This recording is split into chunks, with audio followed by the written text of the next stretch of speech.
Oh, it's thinking. Sorry. No worries.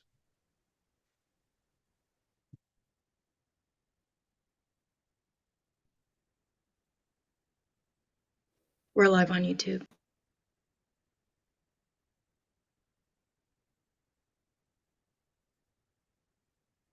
You can stay on, Anu.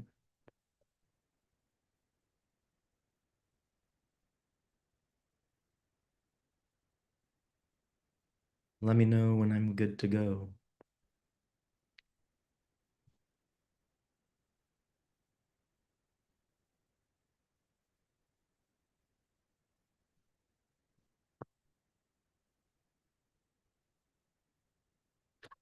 Hi, everyone, and welcome. We're so excited to have you join us for a Know Your Rights and De-escalation training.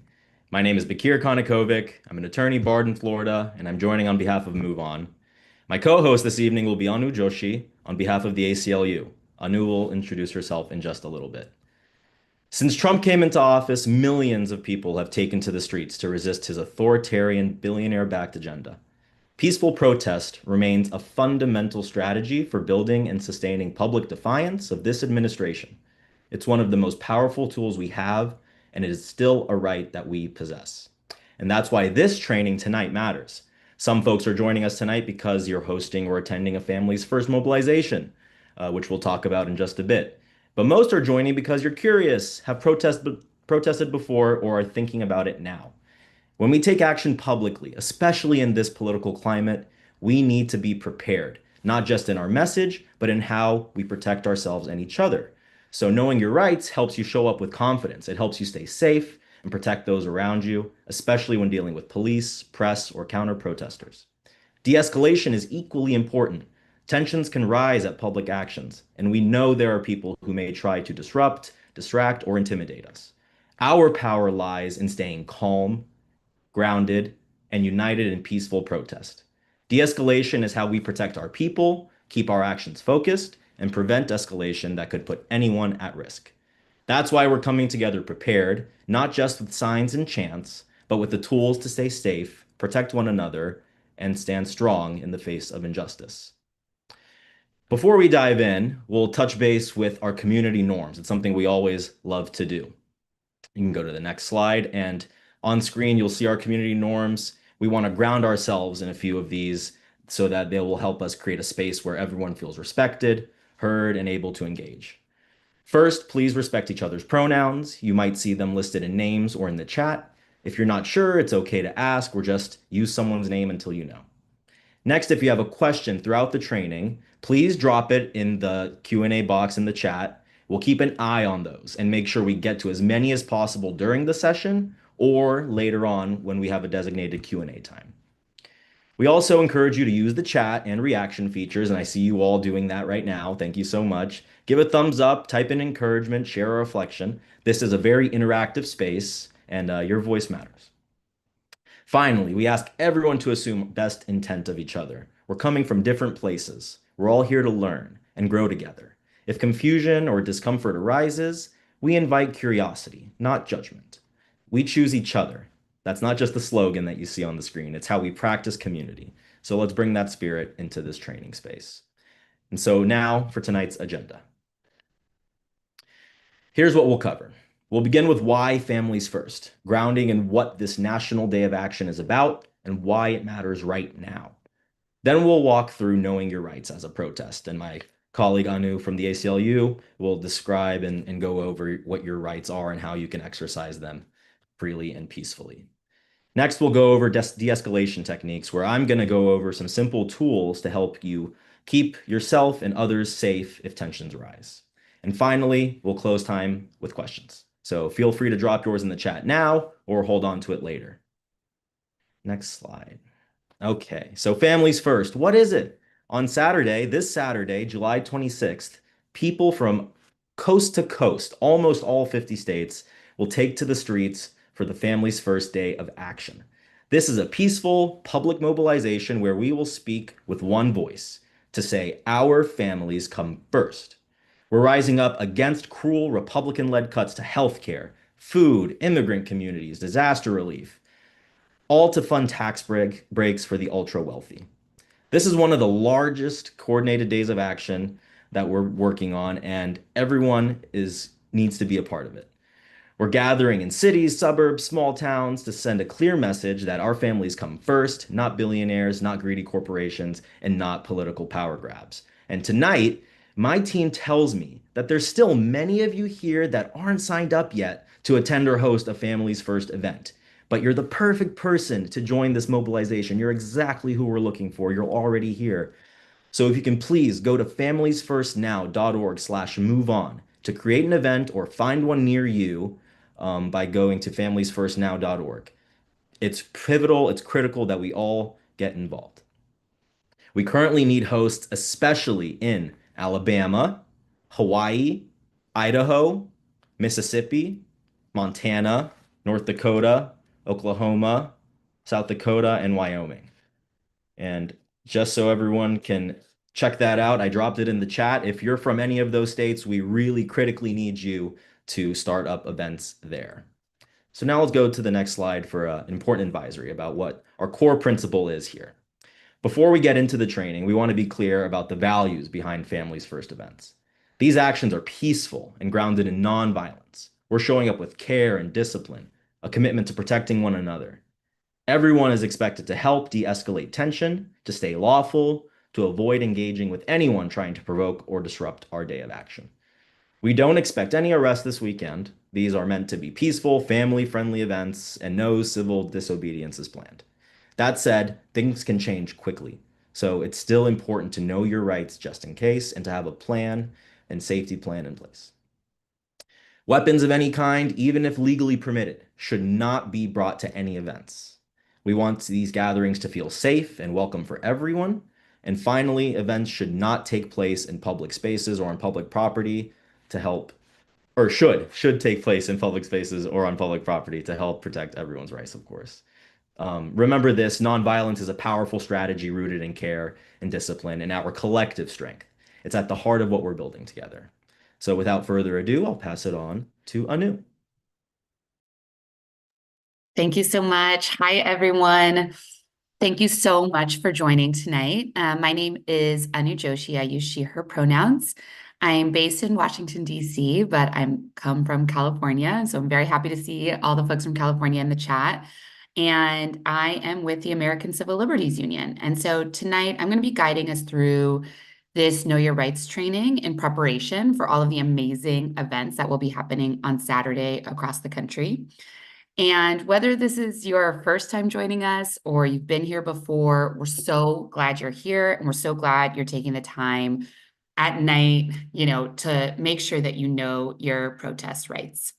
So if we go to the next slides, before I get into our rights, I want to just talk about a few of the best practices to consider when attending this events this weekend. So if we go to the next slide. Let's talk about safety planning before a protest. Safety planning in advance can really make such a huge difference if things get tense or confusing on the ground. If the unexpected happens, it's always really good to have a safety plan.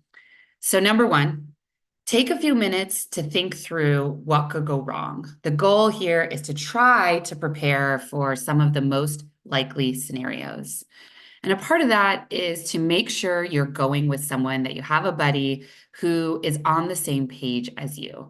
Ideally, in a perfect world, you'll go with someone who has a similar risk tolerance, and you'll make sure to talk in advance before you get to the event about how long you plan to stay, flags or events that would make you both want to leave, how you're going to communicate with each other if you get separated, and what your plan will be if you get separated from each other. Are you both going home? Are you going to try to find each other? What is your plan? Make sure you also know who your emergency contact is. It's really important that you've communicated with someone who is not attending the protest in case something happens. So you should share your safety plan with that emergency contact who will not be there, and let them know what kind of support you might need. whether that might be legal aid or jail support, or just really confirming you made it home safe, especially if you have caregiving responsibilities, if you have a pet, if you care for a parent, if you have children that you're responsible for. It's really important that you talk that out with your emergency contact in advance and you have a plan in place in case you aren't able to make it home in the time frame that you thought you were. You want to have someone who, so you don't have to worry about your caregiving responsibilities. When you get to the event, and if you can before you get to the event, it's really a good idea to identify who the event organizers are. And at all of these events, I'm pretty sure that there's going to be someone who's organizing. Many, if not most of them, will probably have safety marshals, people who are kind of in communication with each other, who are running the event. And so the first step to a good safety plan is knowing who those points of contact are. If possible, if you can find out who's organizing the event in your community and whether or not they're going to have those resources available on site, if you can know who's in charge of safety, what they're wearing. A lot of times they're wearing like really ugly and or bright vests or something else on their person that lets you know that there's someone you can go to if you need help.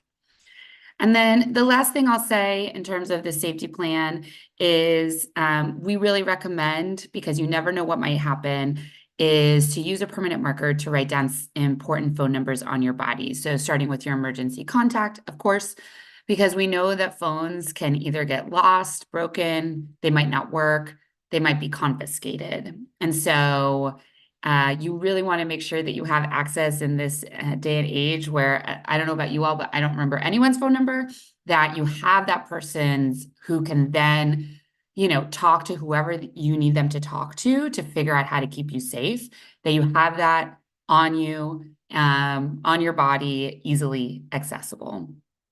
Okay, so that's a little bit about safety planning. Let's talk about what to bring. First off, the real big question, should you bring your phone to a protest?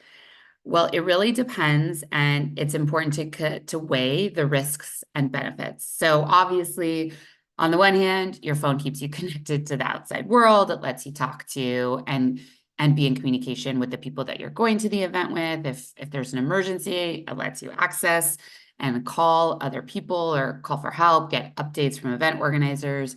And of course, we all have the ability to record on our phones events that are happening, which can be very powerful to have that documentation, especially in moments of escalation.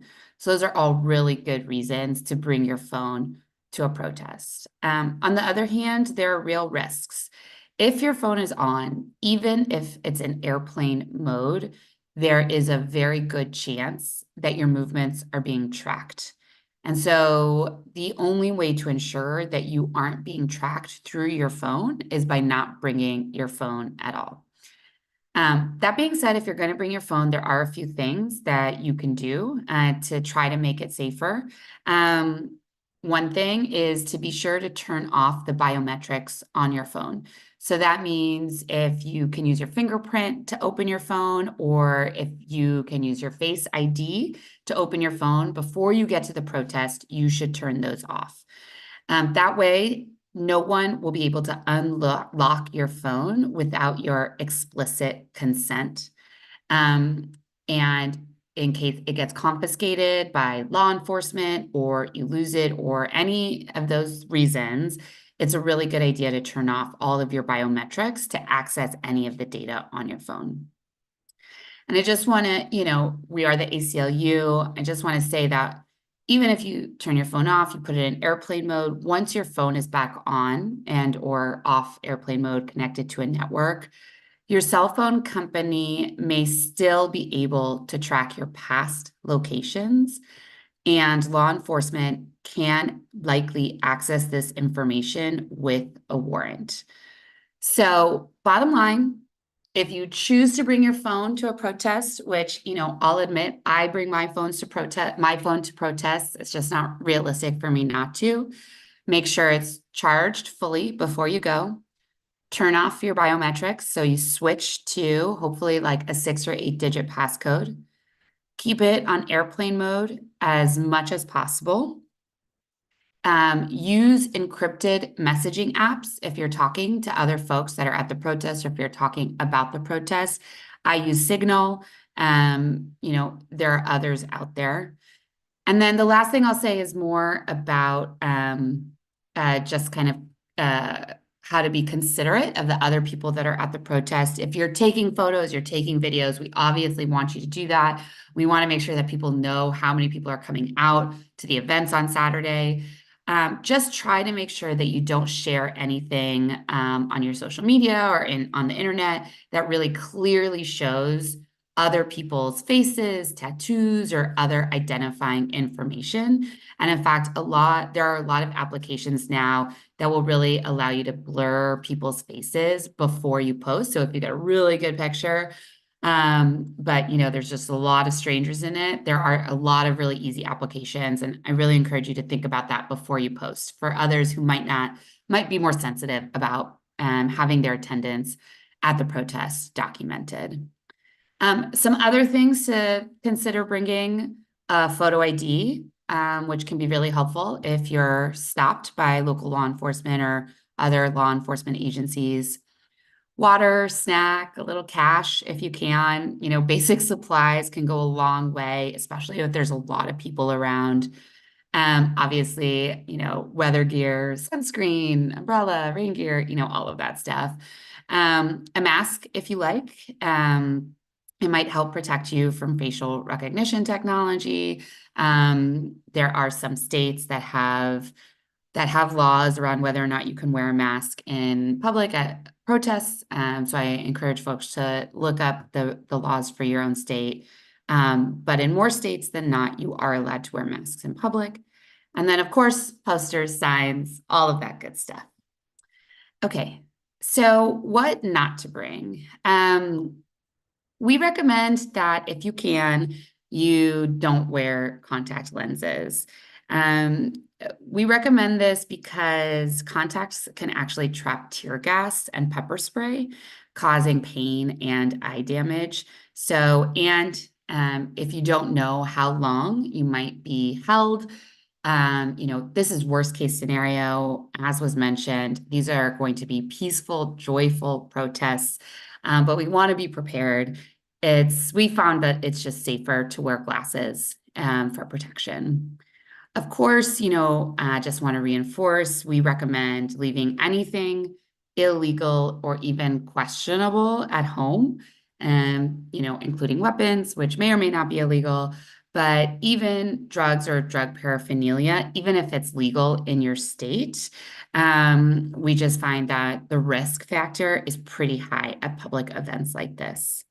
And then, I think basic, and when you're in a big crowd and when there's, the possibility of law enforcement activity, don't bring anything you really can't afford to lose or that you can't afford to lose for a little while. Like if the police confiscate something, there's a good chance you might be able to get it back, but it might take a little while. So, sentimental items, of course, leave those at home. But even expensive tech or anything you'd really be stressed out about if it disappeared. Okay, so if we go to the next slide. So that was just a little bit of like safety planning, some risk assessment, some recommendations. Everyone has to make their own decisions. Let's talk right now about what rights we all have under the Constitution. So I think the first thing that I want to say is that it's really important to remember that the Constitution protects everyone in the United States, regardless of immigration status. And there have been a number of Supreme Court decisions that have upheld that opinion, that fact, that everyone is protected by the rights, the civil rights and civil liberties that are guaranteed to us in the Constitution. Okay, having said all that, we do know that obviously the Trump administration has arrested immigrant leaders, activists, and students to retaliate against them and using their First Amendment protected speech against them in their immigration cases. So we just encourage everyone to know your rights and also think carefully about the risks. Make sure, especially if you are a green card holder, an immigrant, or that you create a safety plan, that you weigh the pros and cons, and if needed, consult, if you can, with a trusted immigration attorney when making the decision about whether or not you should or want to participate in these kinds of protest actions. Okay, so our right to protest, march, and demonstrate is protected by the good old First Amendment. It's important to note that the Constitution, the First Amendment, does not completely protect all types of free speech activity in every circumstance. So, meaningfully, police and other government officials are allowed to place certain restrictions. So your rights while protesting can vary based on some important considerations, like if you're on private or public property. The events that are happening on Saturday, I think almost all of them are going to be happening on public property. And so we have many more rights in terms of First Amendment rights, the right to protest, to march and demonstrate on public property. If you're on public property, there are different rules depending on whether or not the event required a permit. And if there is a permit or if there isn't a permit, and what the permit says about what is allowed. So those are all important to remember. But our fundamental right to protest, march, demonstrate is protected by the First Amendment. Okay, so if we go to the next slide, let's talk a little bit about interacting with law enforcement. And, most likely this will mean local law enforcement, sheriff's offices, local police. But this applies, what I'm about to talk about also applies to interacting with any federal law enforcement officer, including Immigrations and Customs Enforcement or ICE agents or the military. So we know that one of the risks of attending a protest is interacting with law enforcement. So to protect yourselves, the first thing we recommend is try to remain as calm as possible and to refrain from physically resisting. We recommend that if you're interacting with law enforcement, for whatever reason, that you try to keep your hands visible at all times when you're interacting with law enforcement. It's important to remember, of course, that law enforcement is not allowed to detain you arbitrarily. They must have reasonable suspicion that you have committed or are committing a crime. So if a law enforcement agent stops you, you should and can ask if you are free to leave. And if they cannot articulate a reasonable suspicion that you have committed or are committing a crime, you should walk away calmly. Okay. So if we go to the next slide. So I want to talk just a little bit about, what your rights are when interacting with law enforcement. One of the questions that comes up a lot is when you're interacting, when you're being, questioned or held by law enforcement officials, what do you have to answer and what documents do you have to show? So there are some states, I think there's about 6 or 7, that you have to provide your name to law enforcement if you are stopped and asked to identify yourself. That is not every state, and so I would recommend looking up if your state has passed a law requiring that, but there are about 6 or 7 states that require you to give your name if a law enforcement agent asks you. But you do not have to answer any other questions. So what I would recommend, and I'm sure folks have heard this before, is to exercise your right to stay silent. If you are a non-citizen, you may be required to show, to say your name, but you do not have to answer any questions about your immigration status, where you were born, or how you came to this country. And as you all probably know, there is no requirement for US citizens to carry proof of citizenship if they are in the United States. However, if you're a non-citizen over the age of 18, you are required to carry your immigration papers or a copy of your immigration papers with you at all times. And if requested by an immigration agent, you must show that documentation. Now, if you're undocumented, you have the right to remain silent. You don't have to answer any questions about your immigration status, and you have the right to consult with a lawyer before answering any questions. And as I mentioned before, the right to wear a mask also differs state by state, so encourage you to check out the laws in your state. Okay, so I'm gonna talk about this some more, because if there's one thing that you remember from this training, I hope this is it. You have the right to remain silent and to speak to a lawyer before answering any questions or before signing any documents. And we encourage you, if you wish to exercise that right, to say it out loud, to say, I am exercising my right to remain silent. The end.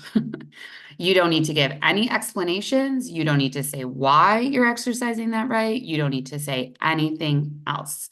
You are not required, as I mentioned, to discuss immigration or citizenship status with police or even immigration agents if you're undocumented. And, the old adage is true. Any information that you give can and most likely will be used against you. You have the right not to consent to search of your person or your belongings. And law enforcement agents don't have the right to search without consent or probable cause, meaning they must have facts that make it probable that you are committing or committed a violation of the law. Police can pat down your clothing if and only if they suspect that you're carrying a weapon. But you should still verbally say that you do not consent to a search of your person or your belongings. Okay, so if we go down. Okay, if you're arrested, I'm going to say it again. You have the right to remain silent until speaking with a lawyer, and you should exercise that right. You have the right to make a local phone call, and police are not allowed to listen if you're talking to your lawyer. If you can't afford an attorney, if you don't have the number for an attorney, you will be appointed one when you have your first court date. And, I know it could be easier said than done. It's best to post your bond as soon as you can. Okay, we go to the next slide. Okay, so let's say you are at an event this Saturday and you see an escalation and you see someone being detained and perhaps arrested by law enforcement. If you're comfortable and if you feel safe, like physically safe, you should really try and record in whatever way you can that event. And so that can be taking notes in your phone, or if you have a piece of paper or whatever, and writing down as much as you can about what you're witnessing, or it could be actually recording on your phone. You should note and try to record what your position is, and where the arrest or detainment is happening. If you can, if you are within, shouting distance to the person, and you're able to, and the person who's being detained by police, being arrested, is comfortable, ask them, get their name, their date of birth, their emergency contact, medical conditions, like gender identity, get as much information as you can from them to try to be able to get their emergency contact, the info that they need, because it might be a little while before that person is able to make that phone call. So the sooner you can get their emergency contact, all of that information. If you can, write down a description of the arrest, record the arrest with any and all of the details. So the officer's badge numbers, if you can get them, the officer's name, if it's, if you make sure you get who the arresting agency is it the local police? Is it sheriff? Is it someone else? If they have if they're in a squad car, get down the license plate of their squad car. If you can, and they're willing, asking the officers where they're taking the person. Sometimes they will tell you, get as much of that information as you can and share it with the person's emergency contact. If you can't, and so just thinking about what information you can share, because I know that even this has kind of come under pressure recently. You have the right to talk about and publicize truthful information that you have gotten lawfully, including any information about what officers are doing and where they are doing it. And you have the right to tell people their legal rights. So if you can remind that person who's interacting with law enforcement that they have the right to remain silent, that they have a right to a phone call, that they shouldn't sign anything without a lawyer present, and you can remember to do that, you should try to do that. Okay, go on to the next slide. Just one little thing about videotaping. It's obviously it plays such an important role in documenting civil rights and civil liberties abuses by law enforcement. And so, it's just become one of the most important tools in the fight for law enforcement accountability.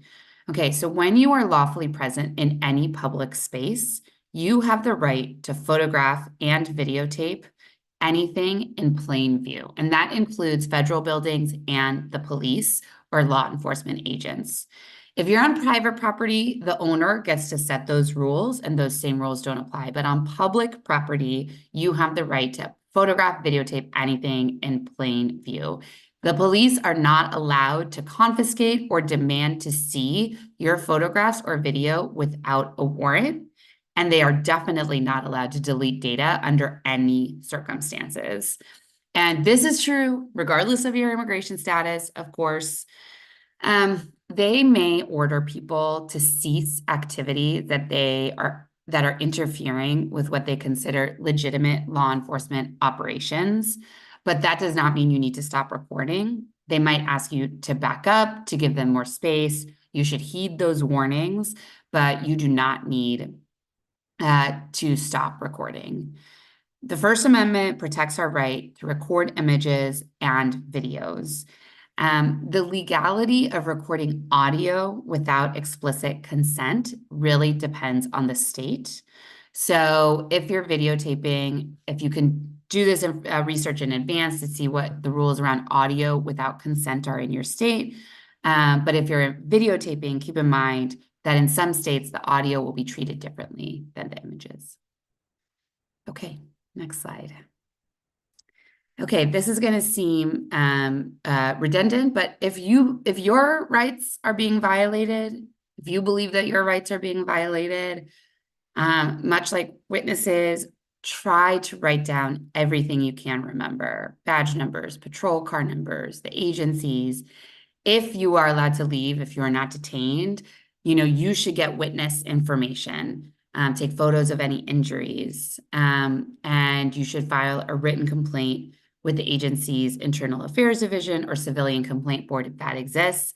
Also, please send it to your local ACLU affiliate. We have 54 affiliates in every state, DC and Puerto Rico. You can find that information online, and you can submit that information to your local ACLU affiliate. And so with that, I just want to say thank you so much, everyone, for showing up. I know this isn't easy. I hope I didn't freak you out. This is really about being prepared, but I know that Saturday is going to be amazing, joyful, and all of us coming together. So, just really appreciate everyone joining this call, and I will turn it back over to Bakir. Thank you so much, Anu, and thank you to the American Civil Liberties Union for everything that you do. Thank you for walking through our legal rights that I don't know if you all caught it. Everyone in this country has, regardless of citizenship status. That is a very important foundation. Now we're going to shift into the next layer of protection that we have, de-escalation. So knowing your rights is essential, but how we show up, especially in tense moments, can directly affect the safety and success of our day of action. So whether you're attending or helping lead, de-escalation helps reduce risk, prevent harm, and keep the focus on why we're here. So now let's get into it. In any public action, especially large visible ones, we may encounter people trying to disrupt or derail our work. This slide breaks down the most common types of agitators that we see and how to respond safely and effectively. And again, these are intended to be peaceful protests, and we're not expecting anything like this, but the whole point is that we want to be prepared and safety comes first. So we are going through all of the things. Hecklers. So these are folks who may yell insults, call people names, film people aggressively.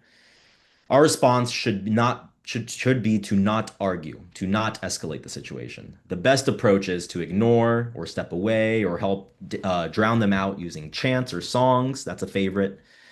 Always notify an event organizer or safety lead. You can see that is a running theme throughout all of these types of agitators. You always want to alert your event organizer or safety lead when you find one, if you find one. People acting suspiciously. Sometimes someone might seem out of place. Maybe they're avoiding chants. Maybe they're taking strange photos. Maybe they're asking questions that don't really make sense in context and you wouldn't really expect from an attendee or a host. These could be security risks or just confused people. Either way, best not to engage sometimes. Use your discretion, create space, and quietly alert a safety lead. Record only if it's safe and if you're comfortable doing so, depending on what the suspicious activity is. Instigators, these are the people who, you know them, they try to stir things up. You see them on TV. They're provoking others to act out, engaging in reckless or aggressive behavior. It's critical here, and you'll see this throughout, not to engage or match their energy. Step away, stay calm, and immediately flag them to a safety lead or organizer. And then counter protesters. We may see people nearby trying to shout over us with opposing messages. Again, our goal is de-escalation, not confrontation. We can use chants or music to drown them out. I definitely encourage that. But don't argue. If it feels unsafe or starts to escalate, step away, alert a safety lead. And then final reminders here, your safety and the safety of everyone around you comes first. So trust your gut. If anything feels off, it's always okay to flag it to an organizer or a safety lead. Most importantly, don't engage or escalate. Our power is in showing up united, disciplined, and grounded in care. So we'll go on to the next slide and talk through some de-escalation techniques. These are some of the most effective ways to respond when tensions rise, whether that's with a counter-protester, an emotional attendee, or someone having a hard time regulating their emotions. These can really apply throughout. And these are life skills.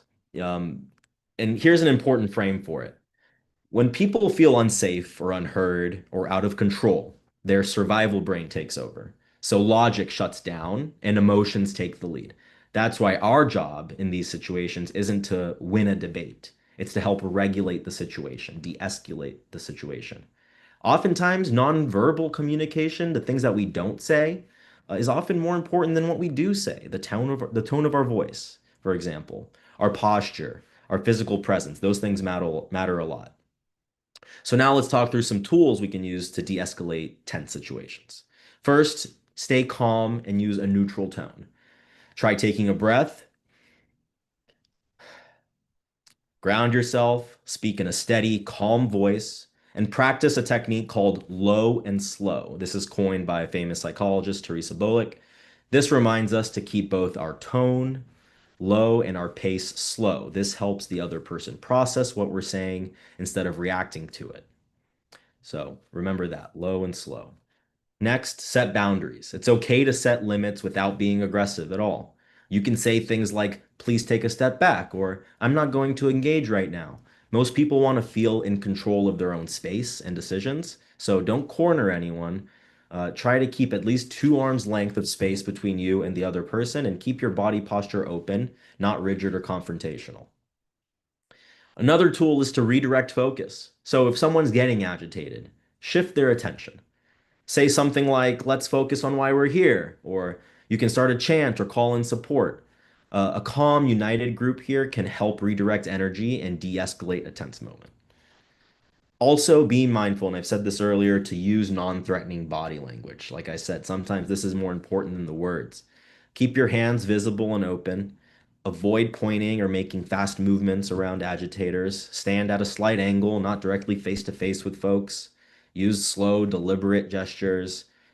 Quick or sharp movements can trigger a flight or flight response in someone who's already on edge, who might be coming from a more traumatic place. So be mindful of how you're showing up. And then finally, record the situation if it's safe to do so. If things are escalating, like you heard Anu say, if someone's rights are at risk, recording may help ensure accountability. But it's only the right thing to do if it's safe for you to do so and doesn't provoke more tension or put anyone else in danger. In many states, like Anu said, including where most of our actions are happening, you're legally allowed to record what's happening in public spaces, including law enforcement. Um, and do your research, of course, for your specific state to be abreast of the specific laws regulating recording audio. And then the final reminder, the goal is never to control someone else here. It's to create the space for them to regulate themselves. So give time, keep calm, and model steadiness. That's often what diffuses the moment. All right. Now we're going to talk about staying safe and protected. When we show up to take action together, our safety, that's physical, emotional, and digital safety, it's just as important as our message. This next section walks us through some basic but important practices. So let's start with making a plan. Always start with making a plan. That's what we're doing tonight. We're planning through so many different things. Before the event begins, take a few minutes to map out the basics. Know where the exits are, where you'll regroup if something changes. This is my point where I say invite friends to come with you. Go in groups. Go with folks that have a similar risk tolerance to you, like Anu said. Decide who you're attending with and then set up check-in points. Most importantly, share your plan with someone you trust who's not at the protest, someone who can check in on you, can monitor you, track you, and make sure that you're okay at the end of it. Let them know where you'll be and when to expect to hear from you. This isn't about being paranoid, right? We're not expecting anything bad to happen. This is just about making a plan. It's about being prepared. Now, digital security. In recent years, protecting our digital information has become just as important as staying physically safe. One of the most important steps is to turn off biometric unlocks. So the fingerprint or facial recognition stuff that unlocks your phone, turn that off. And that matters because legally, law enforcement can compel you to use your body to unlock a phone, but they can't legally force you to give up a passcode, to tell them a passcode. That gives you more protection. So keep that in mind. You can also use, like Anu said, encrypted messaging apps like Signal to communicate. Texting is much more easier to access by bad actors. And then finally, don't post photos or live stream in real time.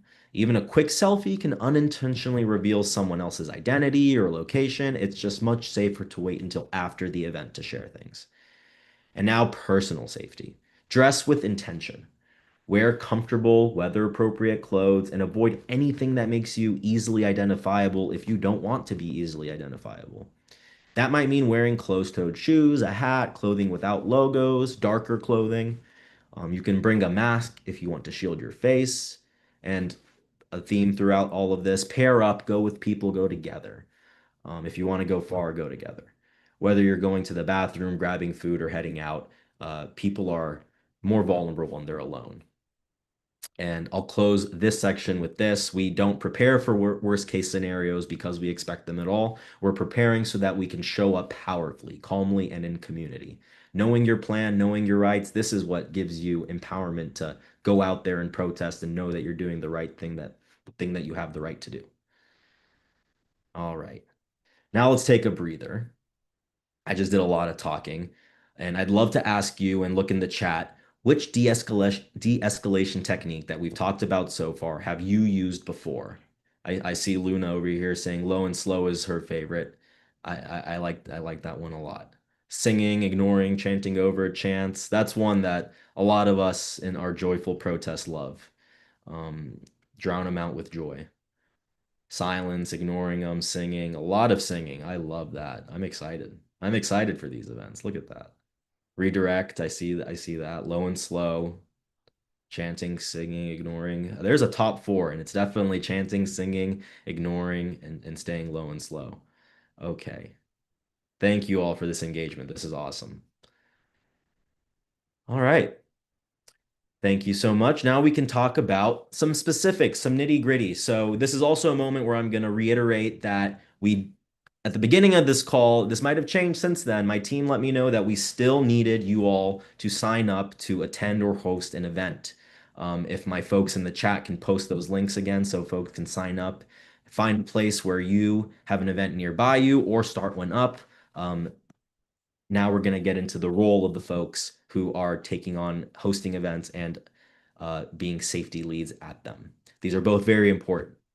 For folks here on the call who are hosts for the Families First mobilization this Saturday, there's going to be a safety team and safety marshal training as well taking place this Saturday at 8 p.m. Eastern, 5 p.m. Pacific. Just throwing that out there right now. So anyone who is attending as a host, who's going to have a safety team, safety marshal, the training for that is this Thursday at 8 p.m. Eastern, 5 p.m. Pacific. You can find that in the toolkit that's linked and being shared in the chat as well. Sign up to get in-depth training there for your volunteer team ahead of Saturday. Now we'll get into it after my announcement. Hosts. Hosts are the organizers. Thank you, hosts. We love you. We could not do this without you. These are the people who have registered the event and are helping things run smoothly.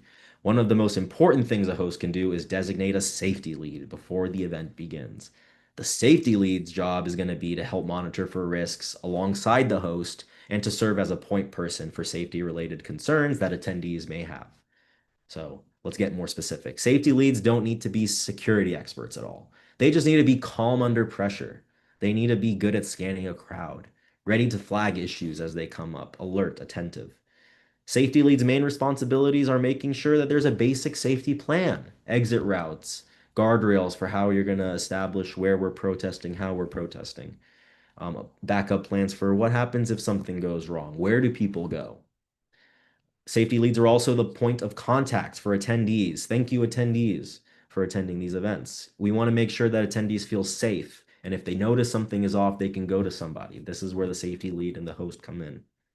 Communicating with others on the team and, if necessary, with law enforcement. So this is only when it's truly needed and ideally in partnership with the host or a legal observer. So check in with your event. If you have legal observers, great. If not, it's best to have conversation with law enforcement in partnership with someone else. And lastly, the safety lead, alongside the host, has a critical role of helping decide if the event should pause or disperse for any reason based on safety risks. Now we'll get into the role of the attendees. So I split this up before, during, and after. These are distinct pillars in how we're showing up. So whether it's your first protest or your 50th, attendees, you're playing a crucial role in the success and safety and spirit of this action. Before the action, you want to try to arrive early if you can. This gives you time to get grounded, to feel ready. Take a moment to identify key people, meet the hosts, meet the safety leads. Find anyone else wearing important vests or badges. Make sure you know your exit plan, where you'll meet with your group if you get separated, or if the event needs to wrap up early. Having a plan, showing up early, staying prepared, this defeats anxiety. Knowledge is power in this moment. Now, during the action, in the heat of it, your role is to help maintain a peaceful and powerful present. That means staying engaged, hold a sign, chant, be aware of what's happening around you. If something changes or tensions rise, follow the lead of the organizers and safety marshals. They're there to guide the response and keep everyone safe. And remember, we're showing up together, not as individuals doing our own thing. That unity, that togetherness, that collective action, that's what makes a demonstration both safe and impactful. And then after the action, if you're able, stick around and help clean up. Things like signs, water bottles, anything else left behind. We want to leave the place better than we found it. Show them who we are and how we do things the right way. Then take a moment to share your story online. Post after the event, use the campaign hashtag families first. This helps amplify the action after the fact, show others what's possible, what we were able to do and achieve, show our collectivism. And finally, stay connected with each other, your organizers, your safety leads. Ask the organizers how you can continue to be involved. whether that's volunteering, attending another event down the road, or helping spread the word when one comes up. And my final note here is this movement, this progressive movement of ours is powered by people, and that includes you. Every time you show up, help someone feel welcome. Support them safely and calmly. You are actively helping build the world we want to live in by being here, by attending these events. And so on that note, I'm going to pause and open it up for questions. You can ask me or Anu any questions that you may have. My team captured a bunch in the chat, and I have those listed here. So Anu, if there's one that really resonates with you, jump in, and I'll list them off as I see them. So one is, can you give guidance around burner phones? I don't know. Does the ACLU have any guidance on burner phones? Yeah, I think when you're thinking about like the risk benefit analysis, a burner phone is much safer, than a phone that has all of your information on it. But if the police confiscate a burner phone and it has GPS on it, it has any sort of location tracking information, they'll still be able to connect it back to you.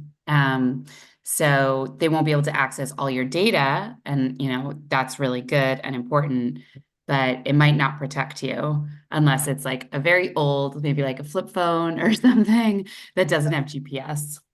Yeah, fair. That makes a lot of sense. Thanks for that risk analysis. What would you say to someone who is undocumented and worried about being arrested at a protest? I know I can touch on this just a little bit, and then Anu, I'd love to hear what you have to say. But I know we've talked about this before. At Move On Best Practices, if you're undocumented, of course, it's understandable to feel cautious. These families' first events, while they're designed to be peaceful and lawful, we do not expect any arrests. That said, the risk can't be entirely ruled out. And so the safest option is definitely to avoid roles that put you in direct contact with police or media, to stay towards the middle of the crowd.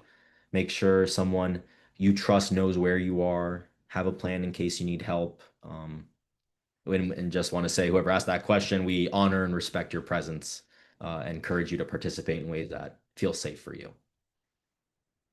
The only thing I would add is, we'd encourage you, if you can, to talk to an immigration attorney to really understand the risks and to have that person on speed dial in case. Absolutely. And write it down. Can you give another overview of what not to bring again? I think you had a slide on this, Anu, didn't you? Thank you, Lisa, for pulling that up. There's a list of things not to bring there. So whoever asked that question, there it is on screen. Do not wear contacts. We learned about how sometimes tear gas can get trapped underneath and become very uncomfortable and unsafe. Do not bring any weapons, even if they're legal. Don't bring anything illegal in the first place. And then don't bring anything you can't afford to lose or don't want police to confiscate. Thank you, ACLU, for that list. Will these slides or this call recording be shared? Yes. Yes, the slides and the call recording will definitely be shared in a recap email tomorrow. So everyone that RSVP'd for this call, we have your email. We're going to send you an email tomorrow recapping everything we talked about with the slides, a recording, and then you can access everything that we've touched base on and referenced in our de-escalation guide at familiesfirstnow.org/de-escalation guide. And thank you, organizing team, for putting that in the chat. Can you protest at government buildings or on their property or parking areas? Anu, do you want to take this one? Yeah, so I think it depends. If it's the public space in front of a building, of a federal building, a government building, then yes, it's like pretty clear you're on public space, that you are allowed to exercise your First Amendment rights. If you're talking about, for example, like the lobby of a government building, often, there might be rules governing what you can and cannot do based off of what they have decided for safety reasons. So I think it really depends, and is not the same in every scenario. Yeah, absolutely. Thank you. Thank you for that. That's the list of questions that we captured, and now I'm looking at the chat, which is moving fast, to see if there's any questions that I missed. Thank you for the info. Uh,